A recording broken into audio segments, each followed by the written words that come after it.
Good morning. मी doctor Anand Diwan, neurologist at Narayani hospital, Nashik. मी आज तुम्हाला रॅडिक्युलोपॅथीबद्दल सांगतो आहे. रॅडिक्युलोपॅथी म्हणजे स्पाईनमध्ये जिथून मणक्यातून नर्व बाहेर येते तिथे ती दबली जाणे. बऱ्याचदा एखादी मणक्यातली गादी सरकून ती नस दबली जाते किंवा मणक्याच्या बाजूला काही हाडाची ओव्हरग्रोथ होऊन ती नस दबली जाते.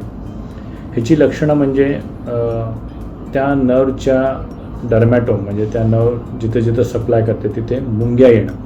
जर मानेमध्ये नस दबली असेल तर हाताच्या एका बाजूला अगदी बोटापर्यंत, अंगठापर्यंत किंवा मधल्या बोटापर्यंत किंवा करंगेपर्यंत असं मानेपासून पूर्ण खालीपर्यंत मुंग्या येणं, दुखणं, स्पेशली खोकलं, शिंकलं की त्या दुखणं वाढणं किंवा मुंग्या वाढणं. तसंच कमरेमध्ये पण लोअर बॅक म्हणजे पाठीच्या खालून पायाच्या युज्युअली मागच्या भागातून खाली तळपायापर्यंत किंवा करंगळीपर्यंत, बोटाच्या करंगळीपर्यंत ते दुखणं किंवा मुंग्या येणं ह्याला रॅडिक्युलोपॅथी म्हणतात.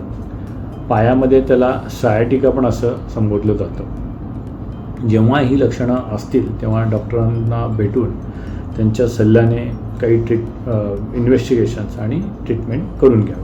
नमस्कार.